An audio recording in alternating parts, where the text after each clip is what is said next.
Please paratha आज कैसे हैं आप लोग। आई होप आप सभी अच्छे होंगे, स्वस्थ होंगे और मेरे स्टोरी लाइन को एंजॉय कर रहे होंगे। तो जो कोई भी मेरे चैनल पे नए आ रहे हैं, प्लीज मेरे चैनल को लाइक शेयर सब्सक्राइब करना मत भूलिएगा। अगर आप लोगों को मेरे स्टोरी लाइन उसके प्लॉट्स पसंद आते हैं तो प्लीज मुझे कमेंट्स करके अप्रिशिएट करना भी मत भूलिएगा। आप लोगों को जैसा लगे प्लीज मुझे जरूर बताइएगा। तो चलिए हम नेक्स्ट आगे बढ़ते हैं और जानते हैं कि आगे क्या होता है। सबसे पहले जो लोग भी सब्सक्राइब नहीं कर रहे हो, कंजूसो गरीबो, प्लीज मेरे चैनल को सब्सक्राइब कर दो। इतने सारे लोग देखते हो यार, पर सब्सक्राइब क्यों नहीं करते मुझे समझ ही नहीं आता। ऊपर से कमेंट में कंजूसी रहती है। जिन लोगों को भी हॉट पार्ट सुनना है वो लोग मेरे टेलीग्राम चैनल को ज्वाइन करो। और अगर नहीं कर सकते हो तो मुझसे लिंक ले लेना, क्योंकि मैंने चैनल को प्राइवेट कर दिया है एंड देन आप लोग बिना लिंक लिए उसे ओपन नहीं कर सकते। देन हमें स्टार्ट करते हैं, जहाँ लास्ट पार्ट में हमने देखा था कि वांग जी किस तरह से विंग के विंग से माफी मांगता है अपने घुटनों पे आकर के एंड देन वो बैक कर रहा था वन मोर चांस के लिए। विंग कहता है हाँ ठीक है ठीक है, पर उससे पहले ही वांग जी उसे गले लगा लेता है और वांग जी बेहोश हो गया था। विंग चिल्लाते हुए कहता है वांग जी, वांग जी, वांग जी। बट वांग जी होश में नहीं आ रहा था। विंग पैनिक हो चुका था और उसे जल्दी जल्दी से सोफा पे ला करके जैसे तैसे करके पटकता है एंड देन उसका फोन ढूंढना स्टार्ट करता है। तभी उसके फोन पे ना मिस्टर क्रिस का कॉल आ रहा था। वो जब देखता है क्रिस तो वो फोन पिक करते हुए कहता है हाँ हेलो, वांग जी बेहोश हो गया है। क्रिस कॉल कट करता है और वहां से भाग के आता है ऑफिस। 10 मिनट में वो मतलब पूरा रूल्स तोड़ डाला था उसने। इतना फास्ट वो कार भाग के आया था। और जल्दी से प्राइवेट एलिवेटर से आते हुए जब देखता है विंग की प्राइवेट एलिवेटर खुल रहा है, मतलब डोर ओपन हो रहा था वो वाला सेल्फ बुक सेल्फ वाला, एंड देन वहां से क्रिस अंदर आता है। विंग तो पहले देख के शॉक करके था, तुम यहाँ हो, कहता फिर वो जल्दी से आता है और वांगजी के रिस्ट को ऊपर करता है तो देखता है कि वहां पे बहुत सारे निडल्स के निशान थे।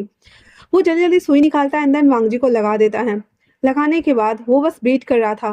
5 4 3 2 1 और वांगजी ऐसे करते हुए उठ के बैठ गया। उसके बाद वो बैठ जाता है, कहता क्रिस तुम यहाँ, कहता सर अगर मुझे 5 मिनट और लेट हो जाता तो आप तो। वो कहता मैं समझ सकता हूँ। कहता सर मुझे जाना होगा, मैंने ट्रैफिक रूल तोड़ा है तो मुझे बात करनी होगी। वो कहता ठीक है जाओ। इतना बोलकर वो बेचारा पुलिस स्टेशन चला जाता है। और यहीं पे विंग पूरा शॉक होकर के वांगजी को देख रहा होता, क्योंकि उसे समझ नहीं आ रहा था वांगजी को सुई क्यों लगा। वो ऐसे खड़ा था तो वांगजी उसके हैंड को पकड़कर अपनी गोद में बिठाता और कहता है क्या हुआ तुम्हें। तो विंग कहता तुम्हारे हाथ पे इतने सारे निडल्स क्यों हैं। तो कहता ये ड्रग्स है। व्हाट। कहता ड्रग्स है। तुम्हें पता है जैसा कि मैंने तुम्हें कहा था ना, हार्मोनल चेंजर इफेक्ट। मुझे ना कभी कभी कोई चीजें याद नहीं रहती। जब मैं बहुत ज्यादा गुस्से में रहता हूँ तो मैं लड़कियों को अपने पास बुलाता हूँ अपने सेटिस्फैक्शन के लिए। पर जब मेरा हार्मोन्स उसके साथ रिएक्ट नहीं करता है, जब उसकी बॉडी मेरे सामने में ऐसी लगती है जैसे कि बस मैं कुछ ट्राई करना चाहता और जैसे बेसवाद बेरंग दिखना होता है ना, वैसे मुझे दिखते हैं। उन लड़कियों का टच भी मुझे फील नहीं होता। मेरे बॉडी सेल्स काम करने बंद कर देते थे जब मैं उन लोगों के साथ सेक्स या फिर बॉडी टच या कुछ भी करने का ट्राई करता था। और नॉर्मली मेरे साथ 80% लोगों के साथ यही होता था। तो मुझे डॉक्टर ने सजेस्ट किया था कि मैं दवाई लूँ जो कि मेरे बॉडी के अंदर हार्मोन चेंज करे।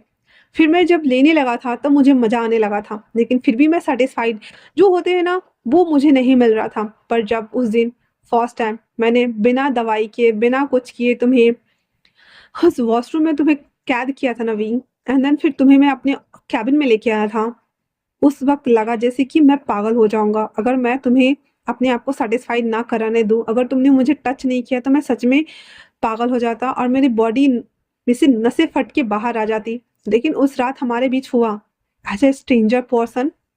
मैं बहुत ज़्यादा हैप्पी था बीइंग, बहुत बहुत ज़्यादा हैप्पी। फिर मुझे तुम्हारे जो स्मेल्स थे बॉडी के, कोलेजन एंड देन जो परफ्यूम के स्मेल से मिक्स जो बॉडी स्मेल आ रही थी वो मुझे सूदिंग लगने लगी थी। यही स्मेल मैंने मिस आनिंग में फील किया था और मेरा डाउट बढ़ता गया था।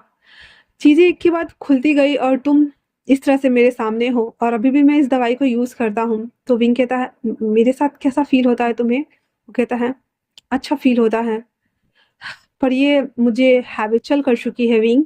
ये धीरे धीरे जाएगी, अगर मैं नहीं लूंगा तो शायद मैं।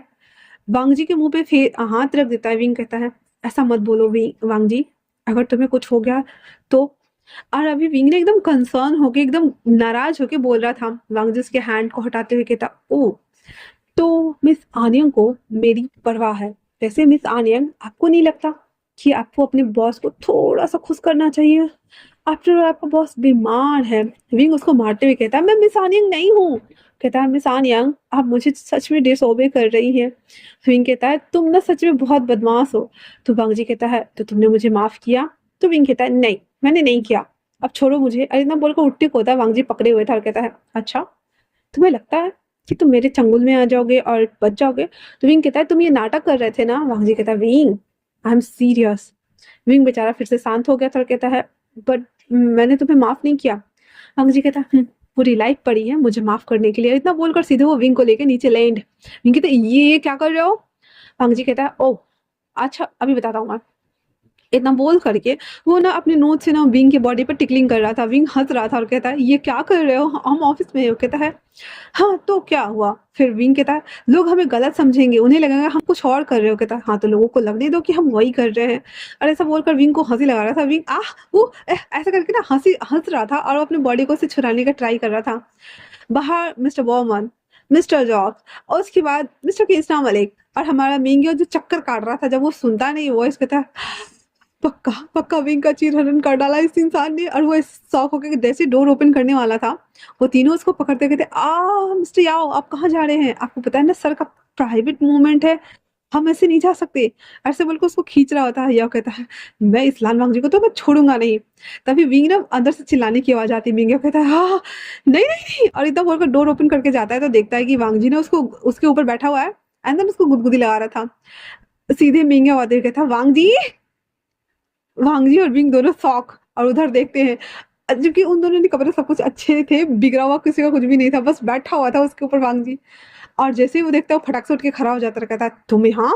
कहता क्या कर रहे थे इसके साथ तुम। हाँ हाँ कहता विंग यहाँ यहाँ क्या इसने तुम्हारे साथ कुछ किया। विंग तो सबसे पहले उसको देखता है, उसके पीछे वो तीनों जो हाँ करके देख रहे थे। वो कहता है हे भगवान कहाँ फंस गया मैं। फिर वो कहता है याओ गगा अब पहले आप मेरी बात सुनिए।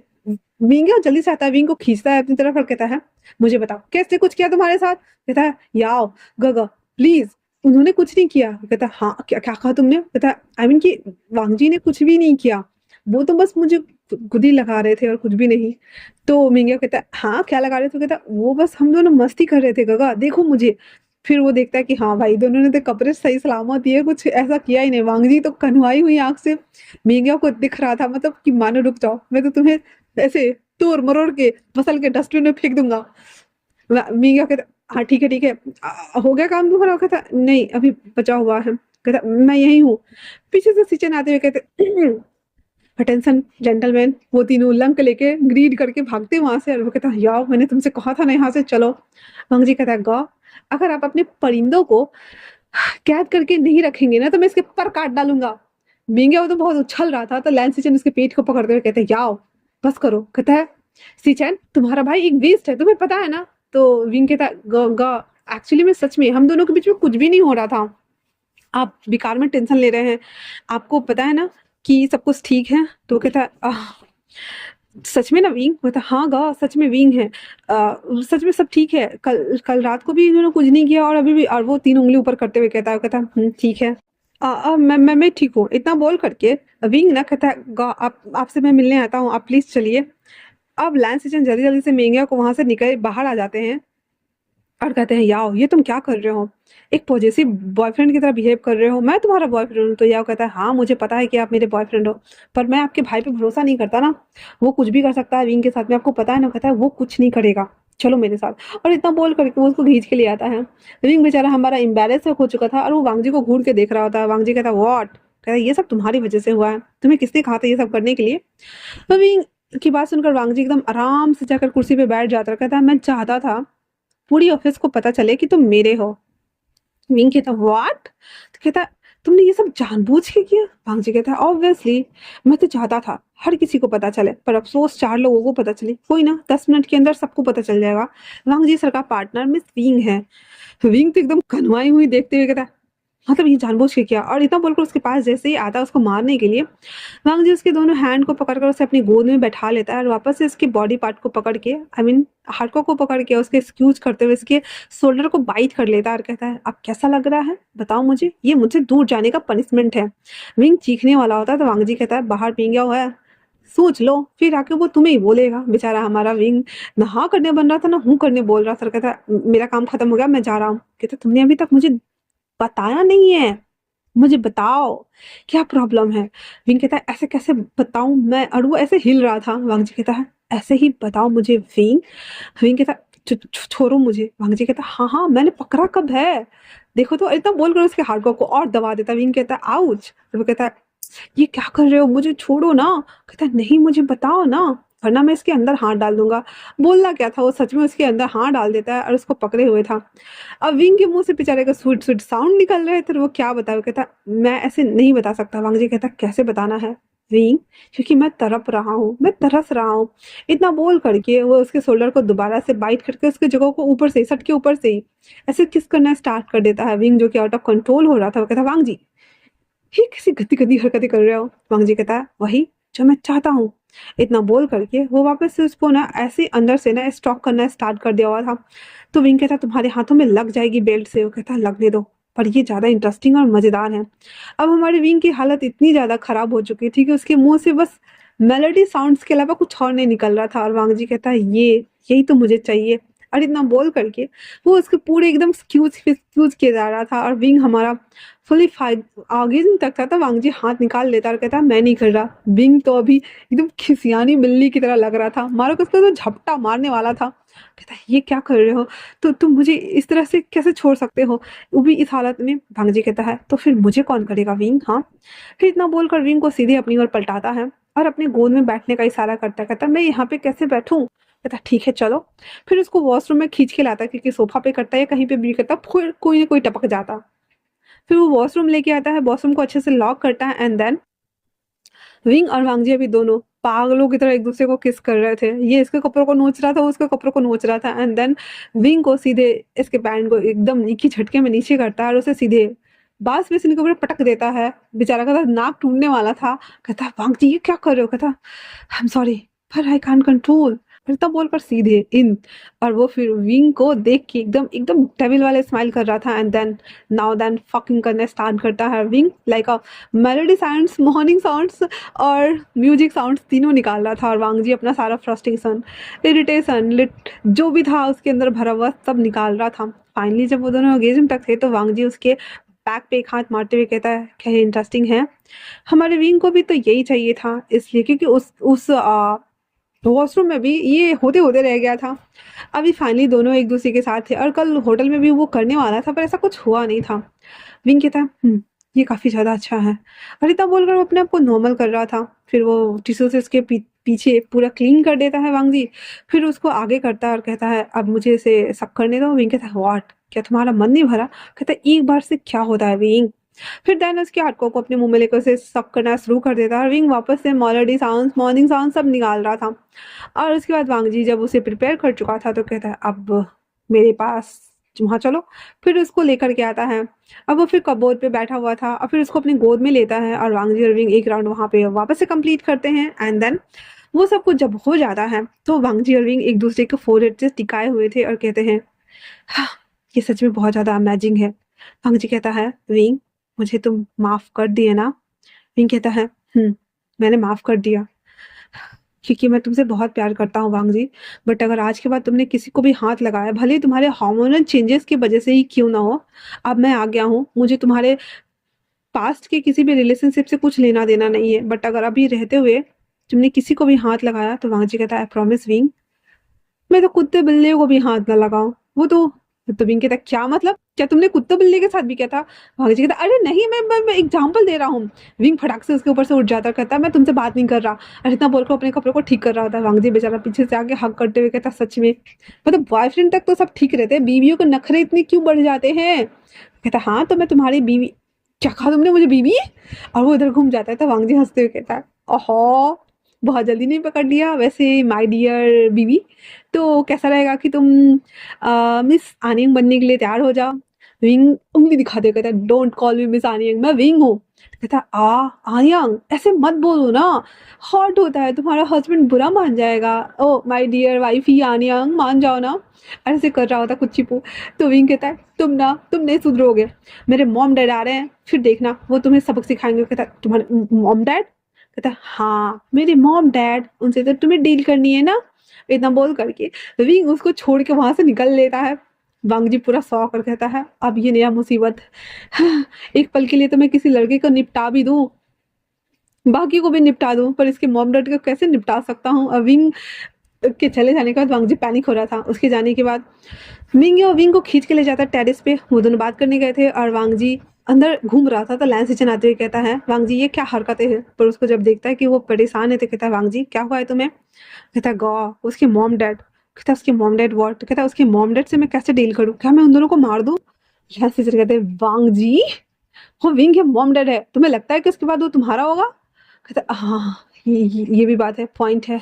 अब मैं क्या करूँ। और वो परेशान हो रहा था। कहता है कुछ नहीं, नॉर्मली बात करना ठीक है ना, और अपनी बातों से कन्विंस करने की कोशिश करना, वरना सच में तुम्हारा कुछ नहीं हो सकता। कहता है हाँ सच में ये बहुत बड़ी प्रॉब्लम है मेरे लिए। और इतना बोलकर बेचारा फिर से उसको पैनिक अटैक आ रहा था। वही दूसरी तरफ मिंगिया विंग को लेकर के आ गया था तो कहता है विंग क्या तुम ठीक हो ना। तो वो कहता है मैं ठीक हूँ। उसके बॉडी से ना वांग जी को परफ्यूम्स आ रहे थे ना, तो वो कहता है अच्छा मतलब उसने तुम्हारे साथ कुछ किया। तो विंग बहाना बनाते हुए कहता है नहीं बस उसने मुझे अपनी गोद में बैठाया था एंड देन आपने देखा था ना कि वो मेरे ऊपर बैठा हुआ था, उसने कुछ नहीं किया। तो मिंगा कहता ये ऑफिस है ये सब मत करना ठीक है ना। कहता हाँ हाँ मैं ठीक हूँ। फिर वो अपने बारे में सब कुछ बता देता है। तो याओ कहता है कोई बात नहीं, तुम जिस तरह से ऑफिस में आए थे जाहिर सी बात है कि तुम्हें अपनी आइडेंटिटी को छुपा के रखना था, बट नेक्स्ट टाइम से कुछ भी करने से पहले मुझे जरूर बता देना ठीक है ना। वो कहता है यस गा मैं बता दूंगा। इतना बोल करके वो दोनों फिर वहां से उठते हैं एंड देन बाहर के लिए निकल जाते हैं। विंग ऑफिस आ चुका था और जियांगचंग को बता दिया था कि उसने सारी चीजें बता दी है और वो कुछ नहीं बताता आगे। तो जियांगचंग कहता तुम्हारे बॉडी से उसकी स्मेल आ रही है। कहता तो हम साथ में थे तो आएगी ही ना। कहता कुछ ज्यादा ही आ रही है। तो विंग कहता है आखिर तुम कहना क्या चाहते हो। तो कहता वही जो तुम समझ रहे हो, मुझे बताओ क्या क्या उसने। कहता हमारे बीच कुछ ऐसा नहीं हुआ। फिर वो थोड़ा बहुत बताता है इधर से काट छाट के एंड देन जियांगचंग तो कदमाई हुई आंख से देखते हुए कहता अच्छा ऐसा ही होगा, मुझे तो लगता नहीं कि वो हॉर्नी इतना जल्दी माना होगा, वो भी बिना तुम्हारा एडवांटेज लिए हुए। वो कहता है तुम्हारे दिमाग में बस यही गंदी गंदी बातें चलता है, वेंचिंग के साथ तुम यही करते हो क्या। जंगचिंग बेचारा लाल टमाटर। विंग कहता है डोंट कॉल मी कि तुम ऐसा करते हो। कहता है हाँ तो मतलब मौका मिले और मैं छोड़ दूं क्यों, वो मेरा है तो मेरा ही रहेगा ना। तो विंग कहता है अच्छा इसीलिए तुम्हारा दिमाग वही जाता है घूम फिर के, काम करो। फिर वो दोनों काम करना स्टार्ट कर देते हैं। अब ऐसे करते हुए ना विंग ना वांगजी ना थोड़ा नॉर्मल हो गया था उन दोनों के रिलेशन से बीच में। तो विंग जब भी वहां जाता था काम करने के लिए या कुछ भी करने के लिए तो वांगजी उसको ऐसे टीच करता था, परेशान करता था, कभी कभी उसे नाइट स्पेंड जैसा सीन भी क्रिएट कर देता था। और बेचारा ना चाहते हुए भी हमारा विंग उसकी बातों में आ जाता था और मान जाता था। अभी पूरे ना उन दोनों को एक प्रोजेक्ट पे काम करते हुए ना 1 महीना हो चुका था और फाइनली विंग के मॉम डैड और डायना और ईव और डायना के भाई का आने का वेट हो चुका था क्योंकि डायना का भाई बर्थ ले चुका था। अब वो लोग आने वाले थे चाइना। आज एज यूजुअली विंग ऑफिस में काम कर रहा होता है और वांगजू को फाइल दे रहा होता है, तभी उसके मैसेज पे पॉपअप होता है कि उसके डैड चाइना लैंड कर चुके हैं। वो बहुत ज़्यादा हैप्पी था। तो लान वांगजी मिंग्या और लैन सिचिन सब थे और सबको वो डिज़ाइन बता रहा था और उस पे काम भी कर रहा था वो लोग। तो वांगजी को स्माइल करते हुए देखता है ना विंग को, तो वो कहता है विंग क्या बात है। जो कहता है डैड आ रहे हैं। इतना सुनना हुआ था कि वांगजी को पैनिक अटैक आना शुरू। सिचन तो उसको देख रहे थे और समझ रहे थे और मिंग्या को हंसी आ रही थी। अब आया ऊँट पहाड़ के नीचे, हाँ मजा आएगा। और इतना बोलकर वो कहता है सच में विंग अंकल और आंटी आ रहे हैं तो मैं भी मिलने चलूंगा। तो विंग कहता है यस गा आप सब चलेंगे मिलने के लिए। और वो वांगजी को देखता है तो वांगजी को पैनिक अटैक आ रहा था और वो कहता है वांगजी क्या तुम ठीक हो। वांगजी कहता है हाँ मैं और वो अपनी थंब को ऐसे करते हुए कहता है मैं बिल्कुल ठीक हूँ विंग। तो आज के लिए इतना ही। कैसा लगा आप लोगों को ये पार्ट मुझे कमेंट्स करके जरूर बताना। और जो लोग मुझे बोल रहे हो ना दीदी लॉन्ग बनाओ लॉन्ग बनाओ, एक तो सबसे पहली बात मेरे घर के काम करो आ करके, ठीक है। दूसरी बात मैं ना इतने सारे चैनल को चला रही हूँ गधो, मुझे टाइम नहीं मिलता ऊपर से आई मीन कि देखो मैं वन शॉट भी ला रही बीच बीच में, तीनों चैनल पे वन शॉट रन करा रही हूँ। उसके बाद टेलीग्राम पे दो चला रही हूँ। उसके बाद मेरे अपने खुद के अलग 2 हैं, फेसबुक रहता है और ऊपर से यूट्यूब रहता है। अब बताओ मुझे कंजूस हो मैं कहाँ से मैनेज करूँ। इतना काफी नहीं है कि एक दिन के गैप के बाद मैं 5 चैनल को अपडेट कर रही हूँ, मतलब 3 एक दिन में और 3 एक दिन पे कर रही हूँ। ये आपके लिए ज्यादा मायने नहीं रख रहा है कि ये लॉन्ग पार्ट बनाओ। ये बताओ मुझे, अगर मैं लॉन्ग पार्ट के चक्कर में रहोगे ना तो मैं 2-3 दिन पे एक अपडेट करूंगी। फिर आप लोगों की मर्जी, मुझे जरूर बताना कमेंट करके कि मैं लॉन्ग पार्ट बनाऊं या फिर 3 दिन का गैप दूं मैं, क्योंकि मुझसे ना होगा। ऊपर से मेरे गले की वाट लग रही है ठंड की वजह से, क्योंकि बारिश यहाँ 7-8 दिन से लगातार हो रही है और लिटरली बता रही हूँ मैं परेशान हो गई हूँ। पर आप लोगों को मेरे बैकग्राउंड में बारिश का आवाज़ भी नहीं आ रहा होगा, क्योंकि एडिटिंग करने में एक वीडियो को जहाँ हमको 10 से 15 मिनट में मैं ख़त्म कर देती थी, अभी आधा घंटा से प्लस जा रहा है बारिश की आवाज़ को हटाने के लिए। आपको पता है कितना मेहनत लगता है ये सब चीज़ करने में? पहले बारिश की आवाज़ हटाओ, पंखा जहाँ मैं बैठ के रिकॉर्ड करती हूँ ना, पूरे पंखे की आवाज़ को हटाओ। उसके बाद बैकग्राउंड में बर्तन पटकने के अलावा जितने भी साउंड होते हैं मैं सबको हटा सकती हूँ, पर बर्तन की आवाज़ नहीं हटा सकती। उन सभी साउंड को रिमूव करो एंड देन फिर डाउनलोडिंग में लगाओ। इसको एडिटिंग करने में मुझे इतना टाइम लगता है, हर एक वीडियो का आधा आधा घंटा सोचो, 3-3 मैं करती हूँ, ऊपर से वन शॉट का देखो कितना लंबा रहता है ना। मैं कैसे मैनेज करूँ? प्लीज़ मुझे कोई एक्सप्लेन करेगा मैं कैसे टाइम को मैनेज करूँ? तब तक के लिए थैंक्स फॉर वॉचिंग।